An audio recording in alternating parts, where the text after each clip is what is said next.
Eu sou a Luca Fogaça, jornalista e apresentadora da revista eletrônica Em Voga Podcast, uma realização da S Comunicação. Hoje estou aqui com uma pessoa muito querida que ela, minutos antes de começar, falou: eu não vou te chamar de tia. Pode chamar de tia. Tatiana Munir. Quem não conhece a Tatiana, ela é psicóloga com uma formação acadêmica fantástica, né, Tati? Sim.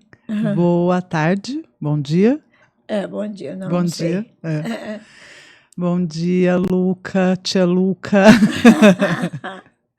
Sim, eu sou psicóloga, eu sou especialista em dependência de drogas e especialista em terapia de casal e de família na abordagem sistêmica.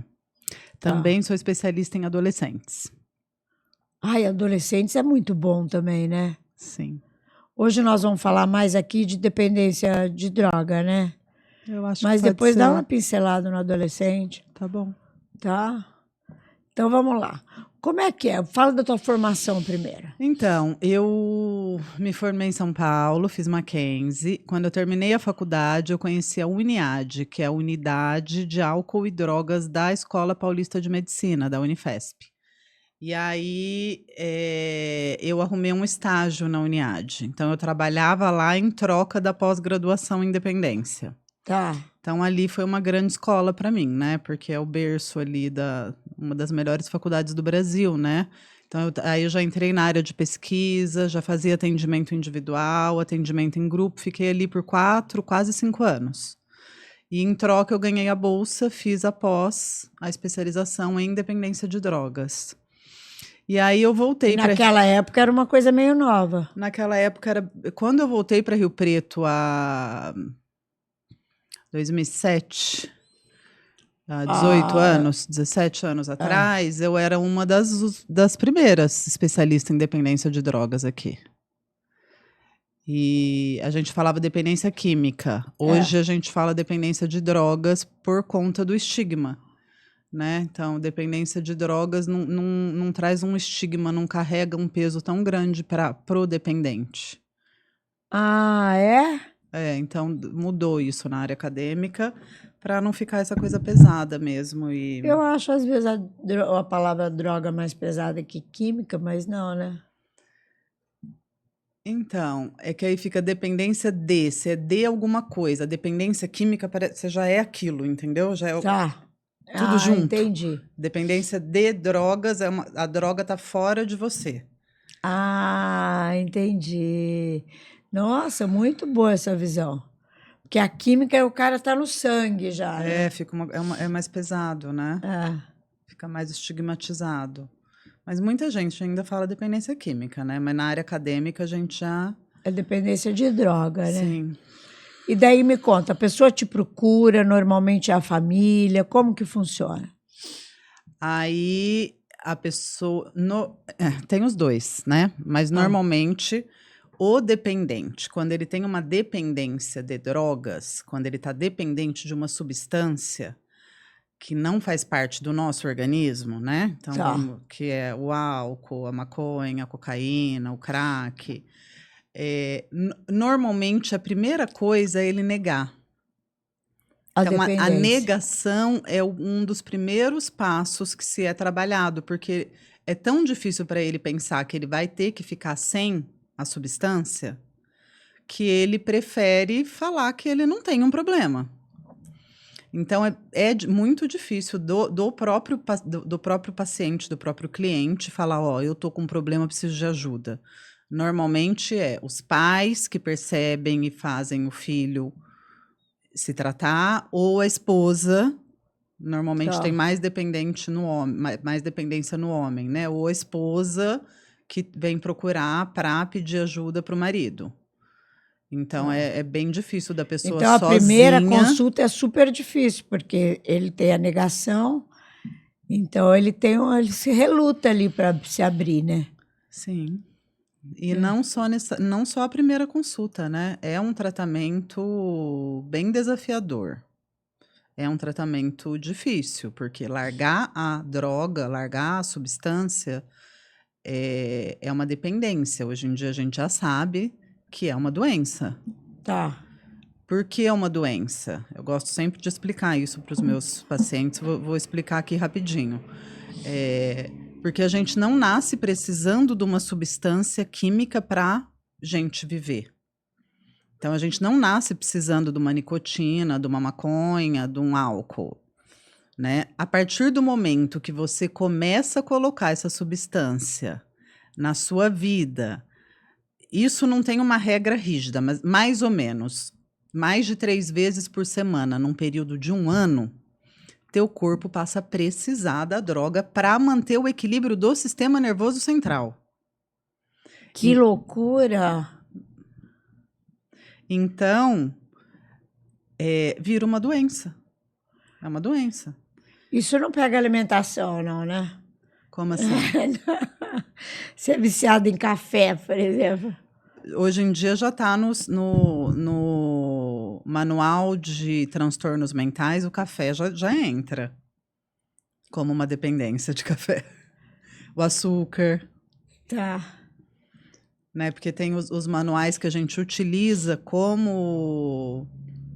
que são usados no mundo inteiro para fazer o diagnóstico da dependência. Tem 2 que são muito famosos. Tem o DSM, que é o mais usado, o americano, e tem o CID, que é aquele CID quando você tem uma doença psiquiátrica, Tá. CID-10, depressão, né? Então, Tá.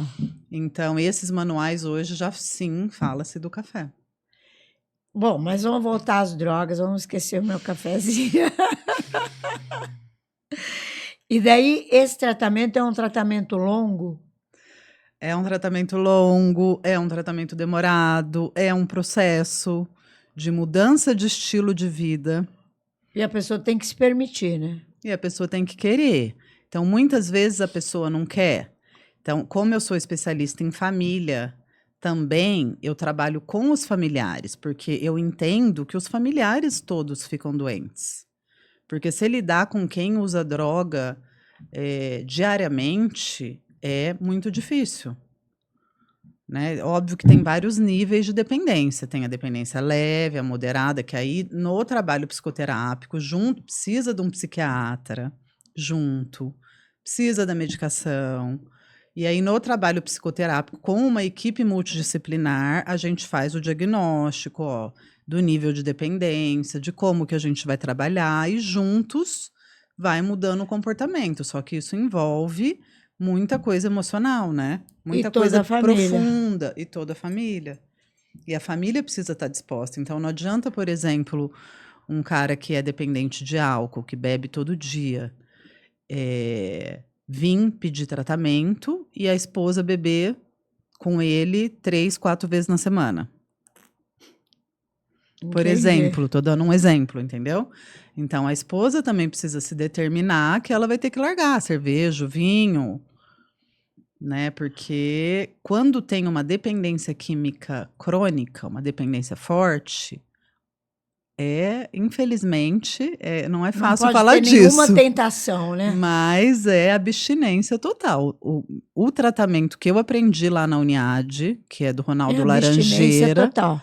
Não tem controle, não tem como a pessoa beber uma vez por semana. Porque é uma doença que já está no cérebro. Então, se ela bebe um pouquinho, amanhã ela vai querer mais um pouquinho. Depois de amanhã, em uma semana, ela voltou. Não tem controle, perdeu o controle. Então, quando chega nesse nível de perder o controle, não dá para restabelecer um controle mínimo. Tá. É igual chocolate. Eu fico meses sem comer chocolate, eu volto a comer. Você quer comer todo dia. Né? Que é o açúcar. Que loucura, né, Tati? E a demanda é muito grande? A demanda é muito grande e a demanda está crescendo cada vez mais. Porque as pessoas estão mais viciadas, digamos assim, e têm essa consciência de querer se tratar. A família, né, pelo menos. Eu acho que as pessoas estão buscando mais, está tendo mais necessidade de se anestesiar. Eu acho que o mundo está mais difícil, né? Então, falando um pouquinho do adolescente, né? O adolescente, por exemplo, tá na moda e dentro das escolas eles estão fumando cigarro eletrônico, que é o conhecido como pod ou vape. Tá. Que é um cigarro, mas de uma forma eletrônica, que hoje em dia já tem milhares de pesquisas. Que faz super mal. Super mal. Aquele narguilé lá mata, né? Não é nem o narguilé, é aquele eletrônico, né? O eletrônico. Chama vape, tem alguns nomes. Então, esse cigarro eletrônico está dentro das escolas, eles estão usando dentro do banheiro. E é um poder viciante muito mais rápido do que o de nicotina. Então, eles estão ficando dependentes do cigarro eletrônico. E tem mais, o cigarro eletrônico, eles têm uns que você consegue colocar maconha dentro. Então, eles estão usando a maconha desde muito novos, sem cheiro. Então, eles podem usar em qualquer lugar, dentro da escola, do banheiro da escola. Na rua. Então... Nossa, você tem pego casos assim? Tenho. E outra coisa que eu estou percebendo também, que está acontecendo, é que o acesso às drogas está muito fácil. Então, já teve um adolescente que falou assim para mim, é que nem iFood. Porque para os adolescentes está tudo muito fácil. Tem iFood, tem Uber. Na minha época não tinha iFood, não tinha Uber. Eu tinha que fazer um miojo quando eu estava com fome e não tinha o que comer na faculdade. E o taxista era amigo da família, né? Era amigo da família, era caro, você usava de vez em quando, né? Então, igual o iFood, o Uber, o traficante está entregando dentro de casa. Que loucura isso. Então tá tudo muito mais rápido, tá tudo... E inconscientemente, se a gente for analisar, eles estão precisando se anestesiar. Por quê? Porque eles estão perdidos. Muita informação. O mundo está muito difícil. É muita informação, é uma perspectiva muito limitada do que vai ser, tá tudo muito... Os empregos estão todos muito concorridos, tudo mudando muito, né? Muito rápido. Então, eles precisam de muito apoio para se adaptar com essas mudanças, para não precisar se anestesiar, muito diálogo com a família, muito voltar para casa, né? E não ficar na rua com todas essas tentações. Porque o vazio do adolescente é muito grande, né? É uma fase muito difícil. Eu gosto muito de trabalhar com adolescente, porque eu acho que é uma fase muito difícil, de muito sofrimento, que eles precisam muito de ajuda.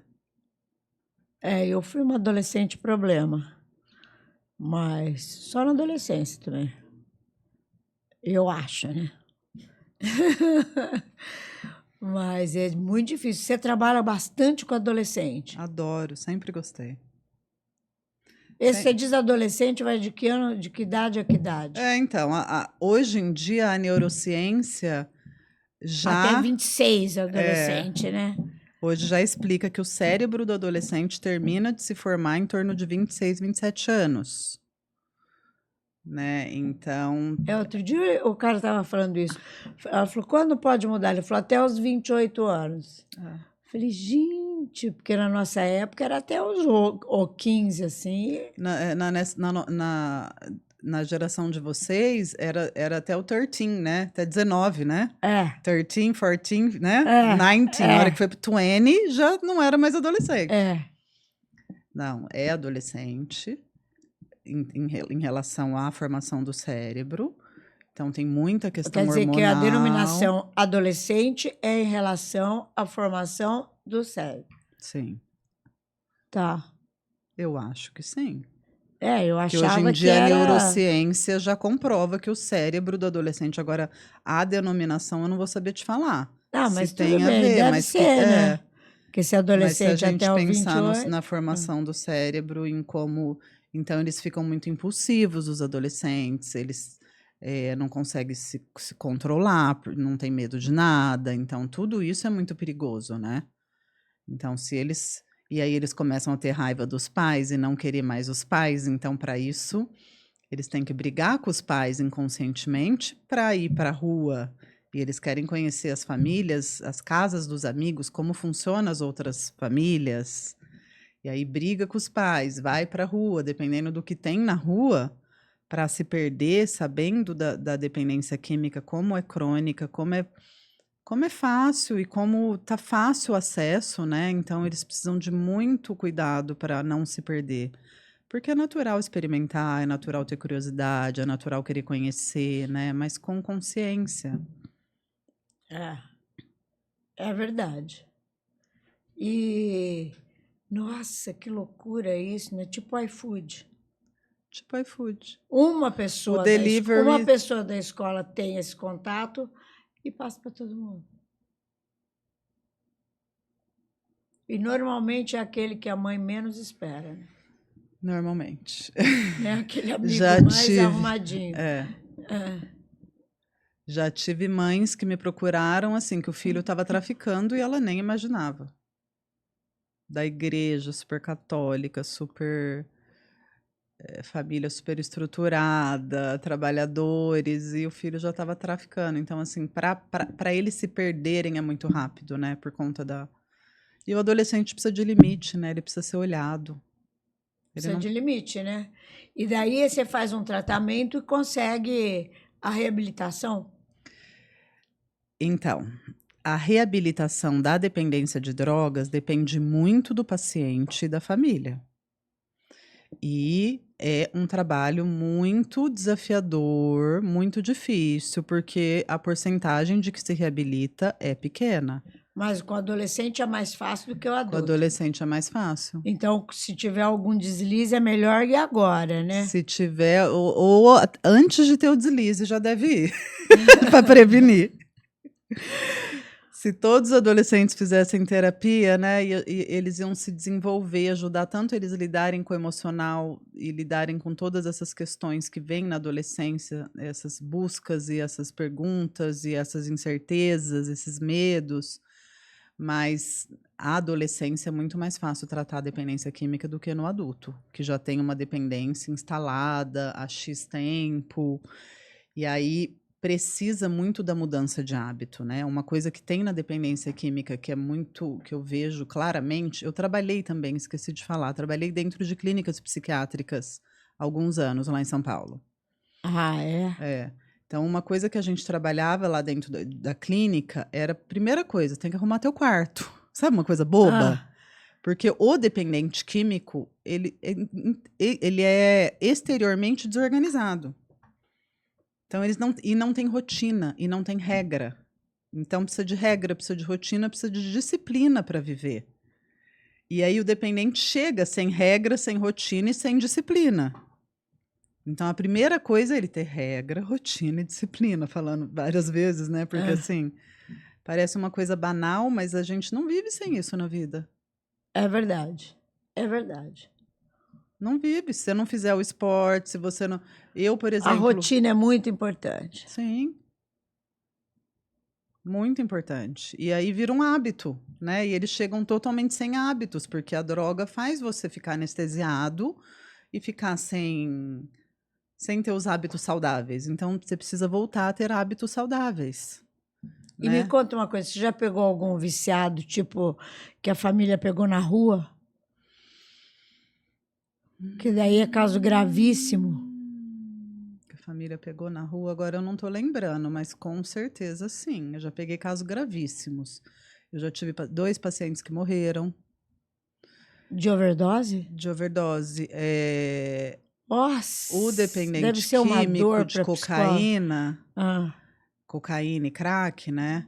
Eu atendo muito, como eu sou psicóloga clínica, consultório, eu atendo muito uma classe média alta, que pode pagar o tratamento, né? Tá. Só que eu já trabalhei bastante também. Inclusive, o ano passado, eu trabalhei um ano inteiro numa comunidade terapêutica maravilhosa, católica, que eu era voluntária, que eles acolhem e atendem por um salário mínimo para quem precisa, né? Tá. Então, muitos moradores de rua. Mas quando você me perguntou assim de caso crônico, eu lembrei do primeiro caso que eu atendi. Eu trabalhava numa clínica psiquiátrica lá em Cotia, perto de São Paulo. E ele estava internado e ele fugiu da clínica. E, normalmente, o dependente de cocaína, eles têm o hábito de ir para o motel usar cocaína. Porque é um lugar onde eles podem usar à vontade, ter privacidade, sim. E normalmente está muito relacionado com sexo. Aí eles levam prostituta, elas levam a droga. E aí, nessa vez, ele saiu, eu era recém-formada, ele saiu da clínica, fugiu, foi pro motel, pegou muita droga, não sabemos quanto, e morreu no dia seguinte, de overdose. E a família teve que ser avisada pela gente que ele tinha fugido. Nossa, não é fácil a tua profissão, né?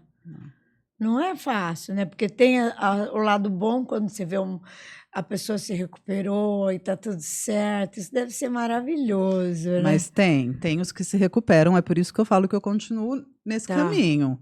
Mas é trabalhoso, tem que querer muito, tem que ter muita disponibilidade de querer se olhar e querer mudar e de querer ser uma pessoa nova. Mas eu tenho alguns pacientes que estão limpos, eu tenho um assim que está limpo há mais de 10 anos e virou meu vizinho, e a gente se encontra, eu não vou falar o nome, mas assim, é muita gratidão, assim. É aquele sentimento que vencemos, né? Exatamente. Porque era desse estilo, de ficar 3 dias usando, fora de casa, sair, porque eles começam a usar, hibernam e aí continuam usando por 3 dias até acabar o dinheiro, até acabar todas as forças. Que loucura, né? Que loucura. Esse mundo tá muito difícil mesmo, né? Eu acho que tá mais difícil do que na minha época. Não sei na de vocês.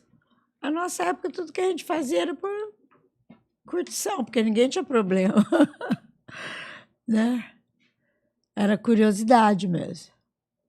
Mas era para conhecer, não chegava a desenvolver uma dependência. Não. Eu, assim, na verdade, eu nunca entendi. Falei, nossa, o fulano não parou. Por que ele não parou? Sabe, assim, aquelas coisas que você não entende. Hoje eu sei que a pessoa desenvolveu uma doença, né? Sim. É mais ou menos isso. Mas a gente achava ele é fraco. A gente tinha essa visão.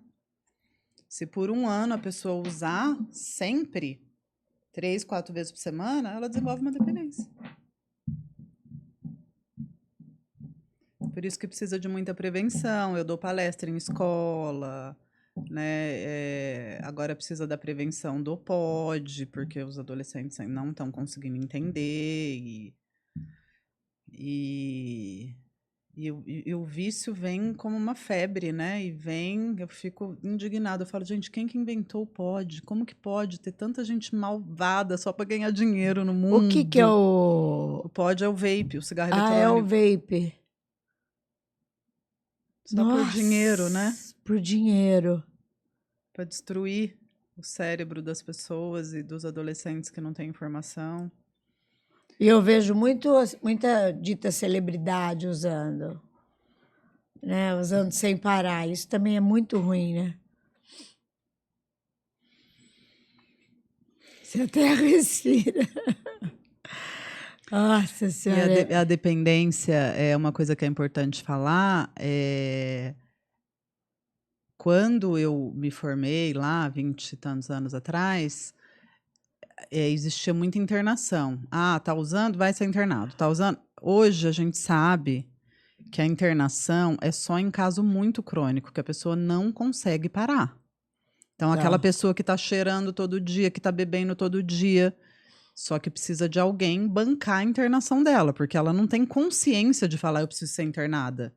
Para ficar longe da droga e do álcool por 1 mês, pelo menos, para o corpo ter essa abstinência, essa desintoxicação, né? A abstinência é uma coisa difícil, a gente vê nos filmes, né? É físico, é fisiológico. Que as pessoas ficam se debatendo, suor, ansiedade, depressão. Então, a internação só é indicada para caso crônico. Então, caso de dependência leve e moderada, é tratamento ambulatorial, que é terapia e psiquiatra. Tá. E aí quando começa a terapia, eu mando para academia Academia, sim. Fazer um esporte. Não precisa ser academia. Tá. Algo que te dê prazer. Espiritualidade não tem regra. Não é porque eu sou católica cristã que tem que ir na igreja. Pode ser qualquer religião. Tem que ter uma crença, uma fé, né? Então, assim, aí é várias coisas que você vai colocando na tua vida para cuidar do todo, porque nós somos corpo, mente, espírito, né? E alma, né? Então a gente precisa cuidar de tudo isso.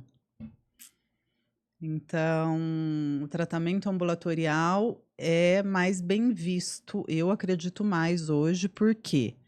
Porque você está aqui trabalhando, cuidando dos filhos. E a pessoa está no dia a dia dela. Lidando com as dificuldades do dia a dia. E fazendo o tratamento. Dentro de uma clínica, você fica sem nenhuma dificuldade. Você fica só se tratando. E a hora que você sai, você volta para os problemas da família, que todos nós temos. Você volta para os problemas do trabalho. Você volta a ver a droga. Então... a internação eu só indico em casos crônicos, assim, que não tem mesmo... E normalmente você trabalha com psiquiatra? Sim. Tá. E daí vocês conversam, Thaís? Aí a gente troca informações para ajudar o paciente, né? Porque você faz a terapia e o psiquiatra faz a medicação, é isso? Exatamente. Ele cuida da parte fisiológica, eu cuido da parte emocional. Mas aí a gente tem que falar. A gente fala a mesma língua, ele fez a mesma especialização que eu fiz em São Paulo, na Uniad. Tá. Mas a gente também tem que trocar figurinha para ajudar o paciente, né? Tudo para ajudar o paciente. Sim. Hoje em dia o teu consultório mais é adolescente? Ou mais é usuário de droga e adolescente? Por muito tempo foi mais os dependentes de droga. Hoje diminuiu um pouco. E hoje está bem misturado. Tem adolescente, tem dependente químico. Estou atendendo também bastante mulheres. Família, casais, tem bastante casais. O casal vai lá e faz uma terapia em casal. Terapia em casal. Isso funciona. Como que ambos podem, a terapia de casal é como que ambos podem melhorar para manter o casamento. Que é uma coisa que está muito em voga hoje, né? Manter o casamento, né? Mas muita separação, né? Minha geração tá muita separação. Não, a minha foi mais, eu acho. Será? Nossa Senhora. Ficou pedra sobre pedra. Ele nem sabe falar. Mas ele casou de novo? Essa é qual? É a terceira? Quarta? É uma loucura. Porque foi uma geração que libertou. Porque na geração dos meus irmãos, por exemplo, já não podia separar. De repente, a nossa, né, da década de 70, deu aquela... Pode separar. Então vamos separar todo mundo. Então não vamos dar... não vamos dar... Pode separar, então vamos separar. Não vamos dar valor ao caso. Pode casar, não dá certo, separa. Sabe, uma coisa mais... Agora voltou aquela coisa, não queremos separar, tem os filhos, né? Eu acho que está voltando. Tudo é meio cíclico, né, tá? O mundo é cíclico, né? Nada é para sempre, né? As coisas vão e voltam, né? E hoje você fala de droga, eu vejo assim, hoje em dia é tão fora de moda usar droga. Na década de 70, o de estoque Tava era na moda. Modismo, né? Agora é fora de moda, as pessoas vão para academia, né? Saúde, não come isso, né? Vegano, e usa droga, não combina. Mas continua tendo as baladas, o sexo, que tá tudo junto, né? Isso continua, né? Na balada, bebida, droga, sexo.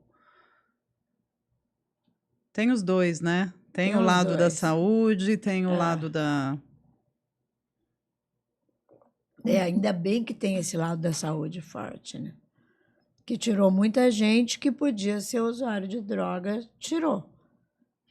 Porque uma coisa que, assim, eu falo bastante nas minhas palestras é que o lugar no cérebro aonde libera dopamina, serotonina, é o mesmo da droga, do esporte, do sair com a namorada para ir no cinema. Então, assim, tem outras coisas que é possível fazer que também vai dar prazer, que não seja droga, entendeu? Então, buscar coisas que sejam saudáveis e dê prazer. Que é fazer um esporte que você gosta, que te dá prazer. Que é ter amigos, ter uma rede de apoio. Que é ter uma religião. Um adolescente, para religião, não são mais todos. Difícil, né? Mas.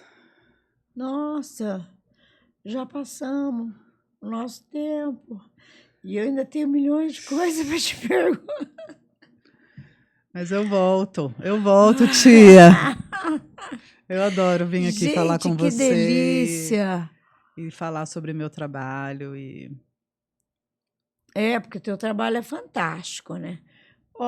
Deixa aqui, passa as informações, se a pessoa tiver, como que ela tem um sinal que ela precisa levar o filho lá, ou uma pessoa que ela vê que está indo para o caminho das drogas, passa aqui para os meus seguidores. O sinal de que está precisando de ajuda precisa estar de olho, né? Você vê que a pessoa tá diferente, que a pessoa o adolescente, no caso, começa a ir mal na escola, começa a fugir mais da família, não olha no olho. E ficar de olho, perceber que tem alguma coisa ali que está diferente. Mas normalmente essa negação de não querer olhar no olho, de fugir, dinheiro, né? Como que tá o dinheiro, se o dinheiro está indo onde, está acabando. Acredito que são esses os principais sinais. E se quiser agendar uma consulta comigo, o meu Instagram é Tatiana_Munia. E o meu celular é 996215484. Meu consultório aqui perto, subindo aqui na Fritz Jacó, subindo aqui o Pão de Açúcar da Badi. Você mudou? Eu não sabia. Sim, então mudei tem que esse pôr ano. endereço novo, eu ponho endereço antigo. Não, mudei esse ano. Ai, que benção. Então tá bom, posso encerrar? Pode. Eu adorei. Muito obrigada pela oportunidade. Imagina, mais uma vez. Eu adorei, vocês gostaram? Passa lá para aquela tua amiga que está precisando ouvir tudo que a Tati falou aqui. E essa entrevista vai estar na íntegra em nossos canais do Spotify e do YouTube. Por favor, se inscreva no canal do YouTube. Obrigada!